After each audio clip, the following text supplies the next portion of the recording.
Get a 10-year timesheet and it says 3,650 days. You're like, what?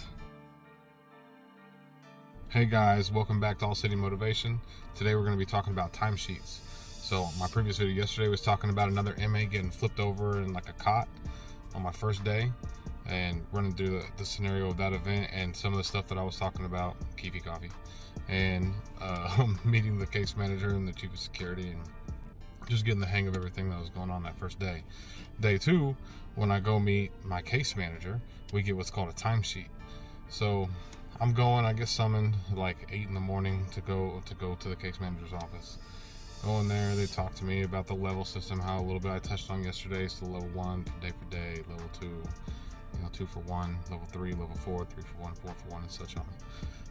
Being level 4 the max, start you off at level 1, you have to get up to level 2, basically like every 30 days, like a review, basically see if you got any write-ups, how your work history is going, the behavior, all that.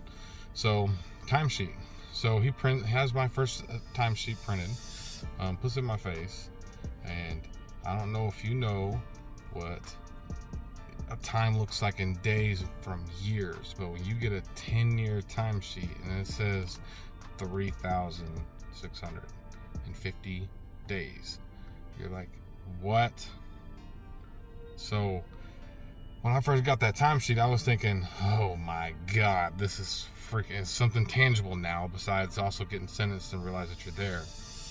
Before you get your time credited and served, that you served, added to that sheet, you look at that sheet and you're just like, oh my goodness, even if I do a year, that's only 365 days off that.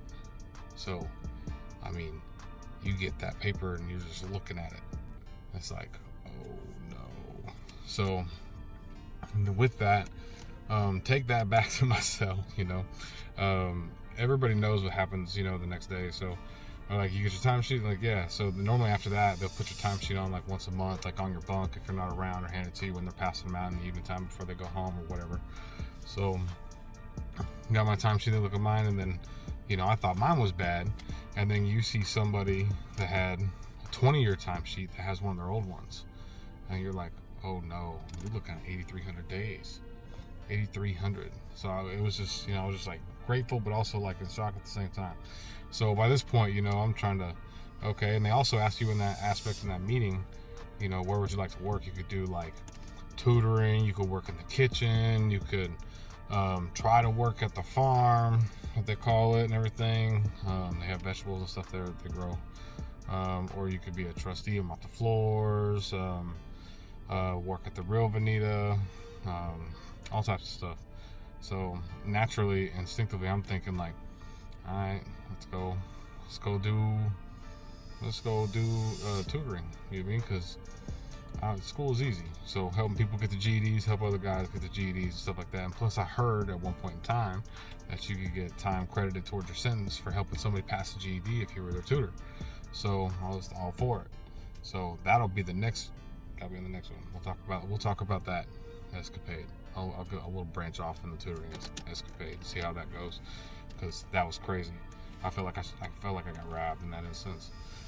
But so chose that job. But with the timesheet, everybody has different timesheets and stuff like that. But you see all types of stuff. When you hear about somebody who has a life sentence that just says 99999, and you're never getting out. Each month it says 99999, credited 33 days or whatever they're credited. 99999. It's nuts. It's absolutely bananas. But yeah, so that was like my big whoa moment of day 2. Besides trying to figure out the routine of getting up when mealtime was, because everybody knows when mealtime is. They count every hour on the hour. So you have to be, if you're at your workplace, to be in your workplace to get counted, can't leave. Or if you're inside the dorm, so you have to go to your bunk, stand there with your ID, say this is me, recite your D.O.C number if they ask you to. So it was kind of nuts when those counts started happening. It was wild. I was just like, holy crap, this is like legit.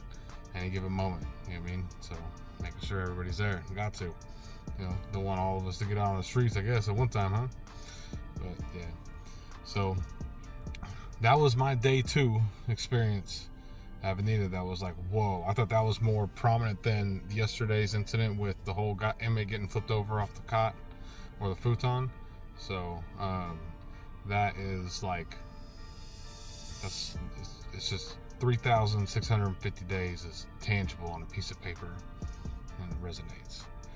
But keeping your nose clean and your mind in the right spot and taking a day at a time and making sure you make the right moves, make sure you do everything correctly, made it through it. So yeah, but until the next time, drop a like, hit the subscribe button. We'll be back with another one.